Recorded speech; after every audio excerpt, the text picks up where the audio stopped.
Our next speaker is well known to the regular TVI attenders. This is Brent Ziarnick. He's a graduate of the Air Force Academy and has a master's degree from Colorado State, I believe it is that right? UC Colorado Springs. UC Colorado Springs, and a PhD from, New Mexico State. New Mexico State, that's right. He's assistant professor now of comparative military studies at the Air University's Air Command and Staff College and deputy lead for the Air University's Space Horizons Initiative.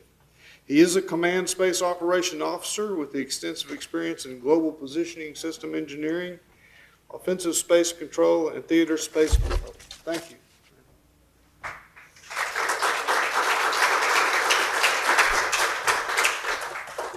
So thanks everybody for coming here to listen to me, and thanks for TVIW for having me. What can a guy that has a degree in economics say about the interstellar enterprise? I've done a couple of engineering classes. I've taken a couple of physics classes, but how can I contribute? Well, I can give you a whole lot of old books and pop culture references. So that's what we're going to be doing now. But I can say thank you very much to TVIW. Last night, I woke up in a cold sweat swearing that I was late for a physics final. So, that's always fun. But I'm sorry, was there a question? No? I will say one thing. I really appreciate Mark Millis. He decided that I should talk about responsible lethality, which sounds so much cooler than virtue in the interstellar enterprise. So I'll go with that. This is about responsible lethality. So I have the little slide. There it goes. So the problem that I was asked to look at by Tau Zero was, interstellar technology, regardless of what type of energy or what type of propulsion system we're going to have, requires a massive amount of energy, much more than we're used to in standard human activity. And how do we ensure that energy is not used for weapons of mass destruction or other offensive purposes? Since I'm an old Air Force guy, I was like, since I'm an Air Force guy, I was like, okay, where's the problem? But, be that as it is, I'll try to beat that, trained anatomy. And so what are the potential solutions for looking at interstellar technology but not being solely focused or even mainly focused on using them for offensive purposes? And the first thing that that I looked at and I think about is, or a lot of people talk about, is moral development. Some people right now might, think, and many people do think, that humans might not be morally developed enough to have command of a large portion, large energy, large amounts of energy. We're either, we're too violent, we're too inexperienced, we're too immature, we might be prejudiced, we might be ignorant, but in the, be that as it may, we might not be like that in the future. And, the number one thing that comes to me, that vision of the future would be, Star Trek, the original series. And I love that picture because I can just imagine those guys just sitting there with a, disgusted, disappointed view of thinking about, 300 years ago, some guy like me thought I was pretty close to them, but, disappointment's fine. But moral development is something that's, at least in popular culture, a big deal. But if you really focus on popular culture now, the new iterations of Star Trek that are coming out, which are all great shows in my opinion, the Orville and then Star Trek Discovery, if any of y'all have seen it, the future is not as optimistic as it once was. Instead of sort of a morally developed humanity, we're starting to see in pop culture, divorce is still relatively common, even among our great Starfleet personnel. And then Discovery is just way off the charts. I'm not sure if y'all have seen it. I don't want to give any spoilers away, but Starfleet isn't quite as cool as it once was. And even a warmonger like myself was paused like, wow, what happened? But Seriously though, relying on moral development has some problems on a very serious level too. There's religious, some religions say that, hey, we're fallen creatures, we're probably not going to get much better, there's nothing new under the sun. And there's other philosophical issues that are around. And then you can really look at it as like, is moral development even desirable? And it depends on what kind of morality you aspire to. Are we going to something like an Immanuel Kant, federation of peoples, universal democracy, universal freedom, very much a liberal sort of understanding of moral development? Or could we go to something like Friedrich Nietzsche, which is more of a will to power? Depending on who you talk to, you have a very different type of moral, developmental state. So which one is right? Well, who knows? So can we say that, is it reliable? Should we wait to do interstellar technology or to really focus on it, instead focus on moral development, and as soon as we feel we're good enough to have this stuff, should we then go for it? Well, I don't know. It might not be reliable. It might not be slow. There's a whole bunch of different reasons. Next slide. Let's talk a little bit about a more modern attempt, yet an attempt that we have a lot of historical background for, of trying to deal with the repercussions of advanced technology. And we'll just call it, nuclear technology. And bear with me for this. Let me assume that interstellar tech, just for the sake of this discussion, assume that interstellar technology is a type of nuclear technology. I even throw in lasers because Phil Lubin's in the back there. There's a lot of the same moral problems that some people might bring up for lasers, in addition to other things like we heard earlier, like fusion rockets or fission fragment. But the interesting thing that I saw when I was going through this and reading was a philosopher named Sheldon Unger, in his book from about 17 years or 25 years ago called The Rise of Nuclear ISM. He posited that the history of nuclear technology and nuclear politics was a dynamic oscillation between two poles. Nuclearism, which he calls sort of nuclear technology and advanced technology as the key to humanity's salvation and even moral uprightness.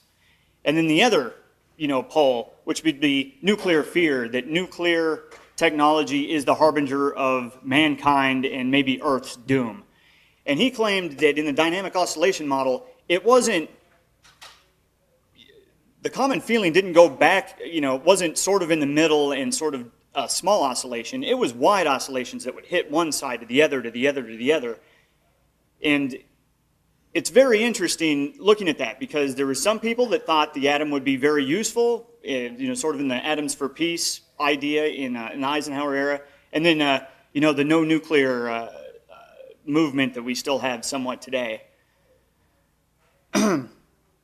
But one thing from a moral level that is actually used in environmental debates, but I think has at least a little bit of background in the nuclear debates in the 60s and 70s and 80s, is something called the Precautionary Principle. This, at least I'm going to argue, is sort of the principle behind the nuclear fear side of the dynamic oscillation. Basically, the Precautionary Principle states that if an action or something that is being developed, like a technology, has a suspected risk of being harmful to the public, if there is not a scientific consensus that there is no risk to the public, then the burden of proof for saying or for proving that it has no, it has no negative or harmful reaction actually falls on the people that are trying to do the action. So essentially, the precautionary principle is, if in doubt, don't do it. Now, there's a couple of philosophical problems with the precautionary principle that comes from both the political or moral left. Let's say the political left and the political right. And it basically says that if the precautionary principle says you should not take risks unless you know exactly what that risk entails, if they say don't do it, fall on not doing it, what about the risk of not taking a particular risk? Michael Crichton said it in one of his books from a few years back. I would say that might be the right critique. from the right, the political right critique. If you apply the precautionary principle, it contradicts itself, therefore it's not philosophically attainable. But even people on the left, like Cass Sunstein, says, hey, precaution is important, but excessive precaution might be deleterious to human progress. Now, if we assume that something similar to the precautionary principle was involved in the nuclear debates in the 60s and 70s, in nuclear fear, one interesting thing from a book by Spencer Weird called The Rise of Nuclear Fear, which really tries to, he doesn't put it in Unger's terms, but he explains the time where, we went from maybe the nuclearism, the pro-nuclear philosophical response, and swung the other way into rapid nuclear fear. He said the controversy was very obvious in the 70s regarding nuclear power in congressional testimony. Pro-nuclear power advocates normally spend, according to him, 80% of their time working on charts and data and, what we would probably consider, more logical, where the people that were against nuclear power were essentially the mirror image. 80% of their time they would talk about, rhetorical things like, phrases, slogans, cartoons, other kinds of songs. Now, when I first read that, I was like, well, that's probably very uncharitable, but Spencer Weird is actually, in my opinion, he was pretty even-handed and is sort of even more along the nuclear fear part of the continuum. But the reason I bring that up philosophically is that we'll come a little bit later, but if you go towards any extreme, you might be getting away from facts and might get into a lot of conjecture on either one of the sides. But from a nuclear perspective, and a lot of my work is sort of historical because, because quite frankly, I'm not smart enough to do anything technical with regards to the interstellar community. If you look at the precursor for really advanced space things that people were thinking about, either in the Air Force or in NASA, nuclear fear that came up in the 70s and 80s did not stop nuclear weapons. We have a whole bunch of ICBMs, and we had tens of thousands of warheads in the 60s and 70s. Thankfully, that's come down. So, in this argument, we've had the ability to destroy the world a couple times over for quite a while. But what the nuclear fear did that came up in the 70s and 80s, or the 60s, 70s, and 80s, ended a lot of sort of peaceful nuclear expressions like Orion. Most people, sorry, I've had a cold forever, but most people would assume that Orion was canceled, the nuclear pulse program Orion was canceled because it's just by itself just sort of crazy. But, and it sounds crazy, sure enough, blowing up a whole bunch of nuclear detonations in the atmosphere to launch things that are essentially light cruisers in orbit sounds way beyond the pale, even for sort of the tech-happy and nuclearist 50s and 60s. But what really killed the Orion program was political. It was I believe it was I can't remember, the 1958, I think it was in 1958, the Limited Test Ban Treaty, which was intended to eliminate the use of nuclear weapons. But what really happened was that it eliminated the use of nuclear explosives for pretty much any purpose. So if we rely on, if we went towards the nuclear fear, we got the bad, ICBMs, nuclear weapons, 50 megaton bombs exploded in the atmosphere. But we really didn't get some of the positive things that nuclear technology could have advanced, like giant cruisers that could go to Saturn by 1970 or Mars or anything like that. So from one perspective, you can say that nuclear-wise, we live with the bad, a lot of the bad, in that we still have a lot of nuclear capability as far as weapons go, but we don't have anywhere near as much as the good. A lot of the fusion reactors, or the fusion rockets and fission, fragment rockets are just PowerPoint, not actual programs. There I go again. But even with the bad, we're actually not that bad at managing the bad. Everyone seems to assume that nuclear weapons are not good, and I would agree with you for the most part. But we haven't actually launched one in anger since 1945, which is pretty good. The Missileer, the U.S. Air Force Missileer, is the only kind of war-fighting person that's never actually used their weapon. So they don't get to do much but make interesting little morale patches. I'm not sure if anyone's actually copped to wearing bunny slippers in a silo, but it gets pretty cold, so there's a lot of sweats. But, so we haven't had any nuclear weapons uses.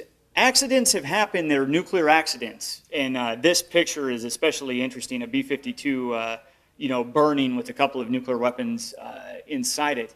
But there has always been improvement, and we're really actually pretty good at figuring out what we need to do to make sure that these accidents that still, have the possibility of happening don't become extraordinarily bad. And Scott Sagan's book, The Limits of Safety, is very, very instructive in that matter.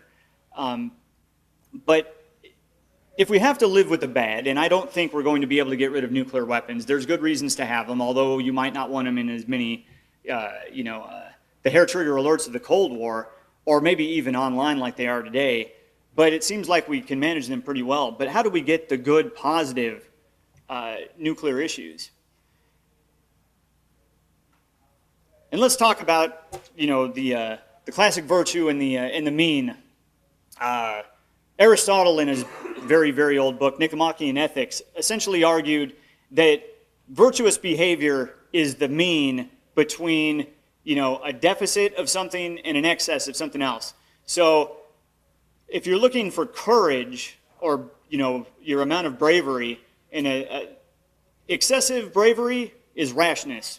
You're not going to, you're just reckless with your lives and other people's lives. That is not moral or virtuous.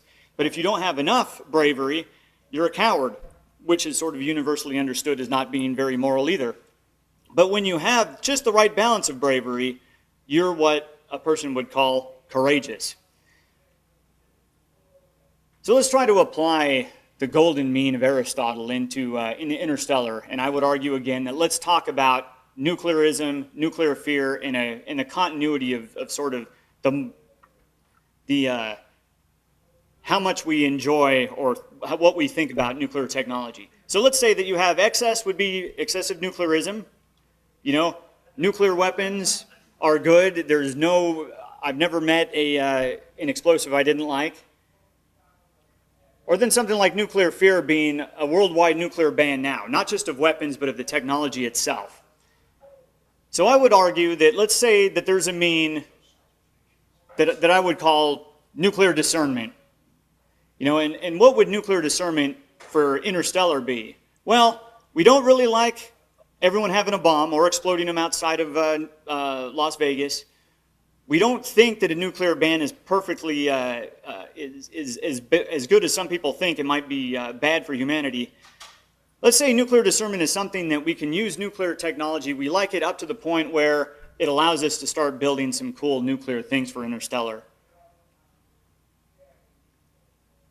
But I really like this quote by C.H. Spurgeon. I honestly have no idea who that guy is. But he said, discernment is not knowing the difference between right and wrong. It's knowing the difference between right and almost right. And right and almost right is probably going to be somewhere between the two poles of the environment, of the nuclear environment. So nuclear discernment, in my opinion, would assume that the nuclear debate is a question of actually harnessing high energy no matter where it comes from.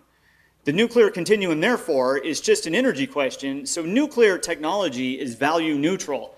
And just because we made weapons out of the nuclear, the nuclear technology first doesn't pollute the nuclear fusion rocket or anything like that.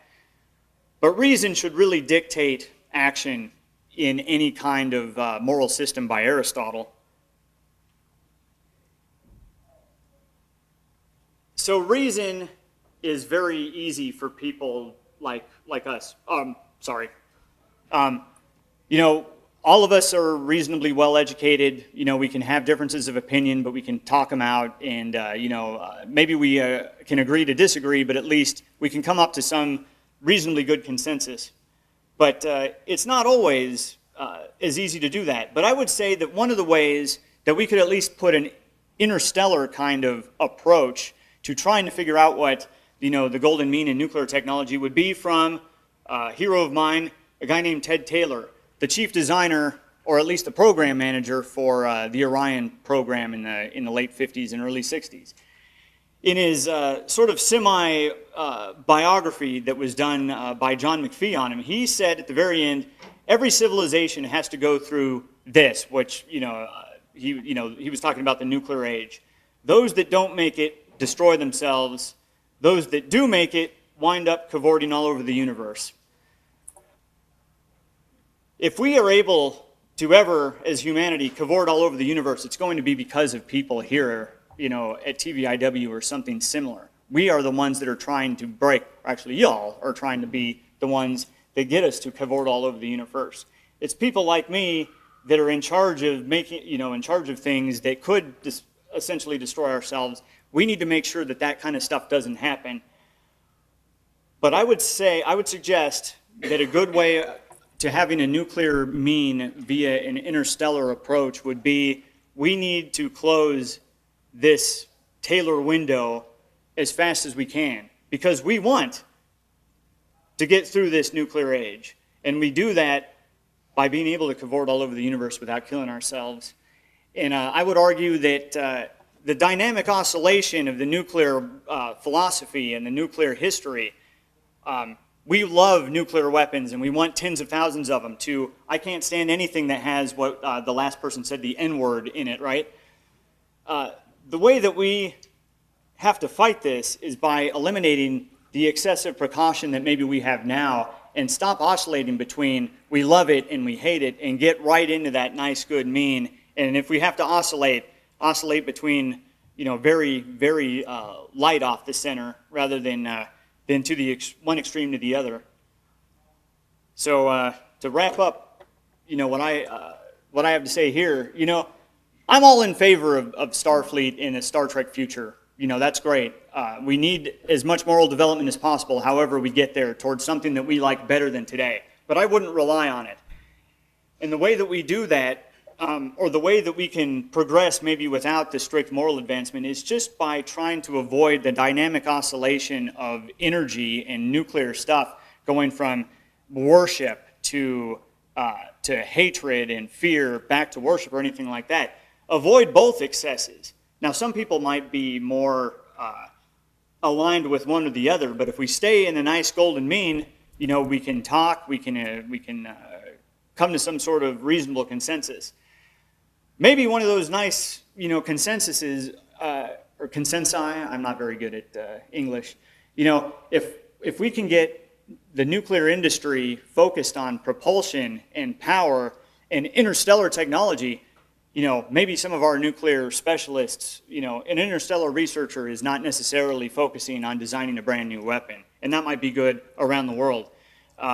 And I think one of the things we need to do for, a moral imperative of interstellar technology is to try to shut this Taylor window as soon as possible. But in conclusion, the one last thought I have, my last pop culture reference to bore you all with, has anyone seen, or has everyone seen Tombstone? Does everyone remember this particular, scene in the very beginning? Well, Wyatt Earp, big time, Dodge City marshal, very, much a legend in his own time, goes to Tucson, gets off the train at Tucson, and talks to the mayor. The mayor finds him of Tucson having a little bit of a problem with crime, and asks him to be, the sheriff of Tucson. And Wyatt Earp says, "No, I'm retired." And then the mayor says, "You're going to go to Tombstone, strike it rich, huh?" Well, I'll tell you one thing. I've never seen a rich man didn't have a guilty conscience. And then what does Wyatt Earp say? "I already got a guilty conscience. Might as well have the money too. Good day now." So I would say, hey, be like Wyatt. we've already got the weapons. If you're worried about us killing ourselves, we already have the ability to kill ourselves with nuclear weapons. We might as well go out and explore the universe too. So with that, I'll take any questions. Thank you very much.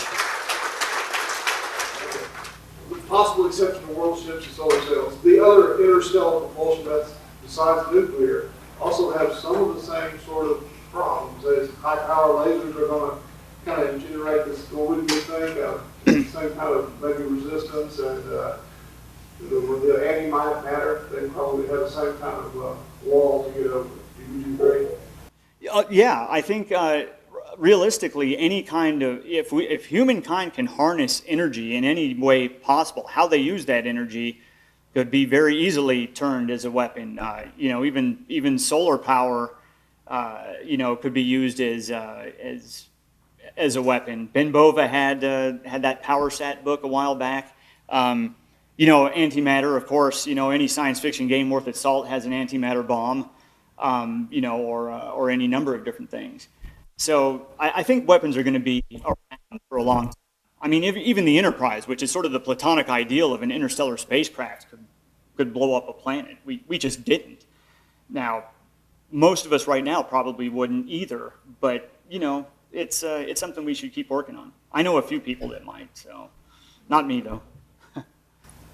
Yeah, so I was wondering if you had any specific ideas on how to combat the public's hostility toward nuclear in general. You commented on how in the 70s, the anti-nuclear people spent the majority of their effort not talking about anything of balanced scientific merit, but rather on arguably propaganda. So would you say we need to have pro-nuclear propaganda just as a way to balance it out to get to that happy medium? I would tend to say, actually, I can't believe I'm saying this, but I'm willing to bet that the nuclear movement, the nuclear fear movement, was actually a response to an excessive nuclearism in the very beginning.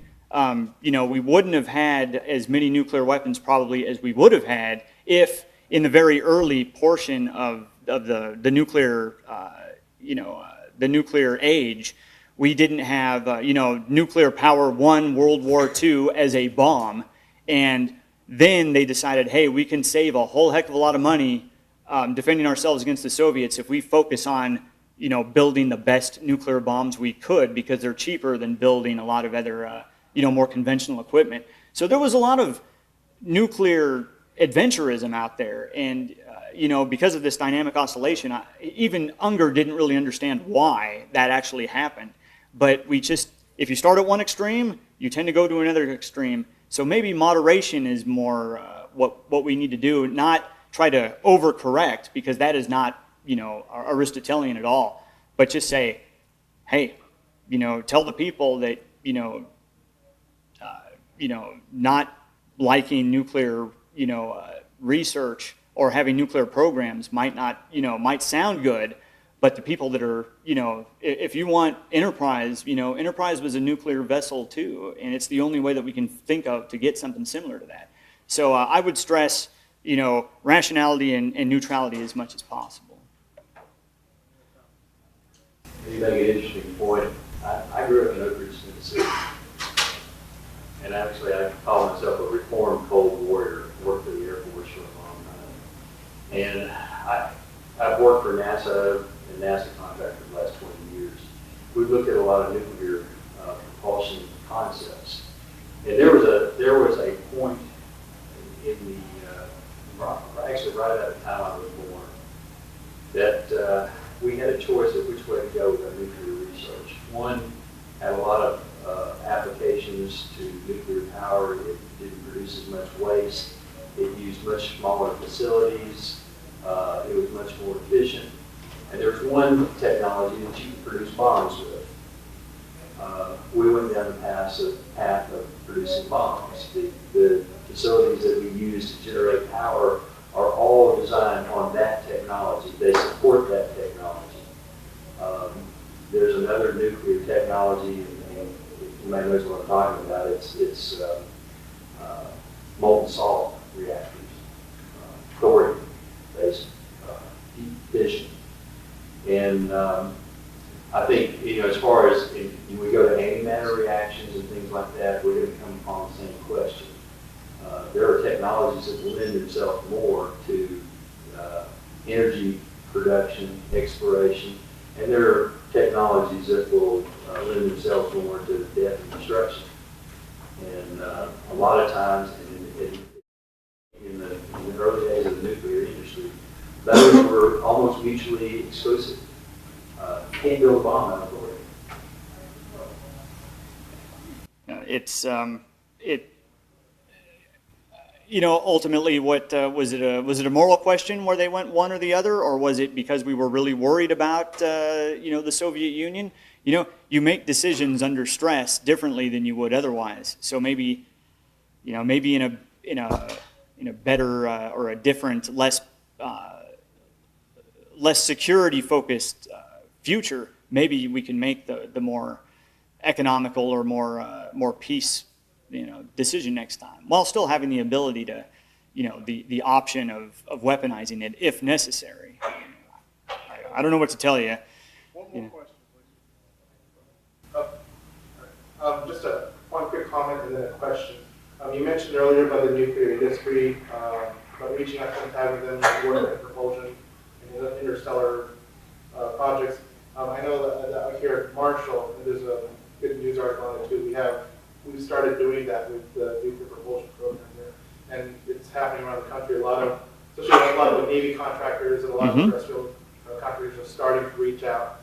And my question is, given that there's a lot of issues with classified information and sensitive information in the nuclear industry, is there a solution where we could kind of take advantage of people's concerns about proliferation by leveling the playing field somehow? Maybe if future designs were more open source, would that help with some of those concerns about making sure that nobody has the power to keep that tail window open?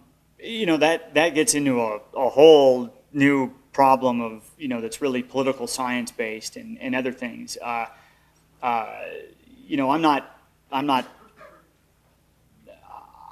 I've seen a couple of papers that I thought, like all the stuff on Orion, let's say, that I was able to take a look at because I've got certain clearances. Like, wow, all this stuff should be declassified. Its historical value is immeasurable. It's all neat. Until I read one of Ted Taylor's classified papers, and then oh my God, no one should read this. So I think classification has a very, it has its utility. It just does. You can't be completely open. But the thorium-based stuff that you can't really make a weapon out of, maybe, that could be a little bit more open. That's beyond the scope of this presentation, certainly, and probably way beyond my pay grade. So, but good thought. Thanks.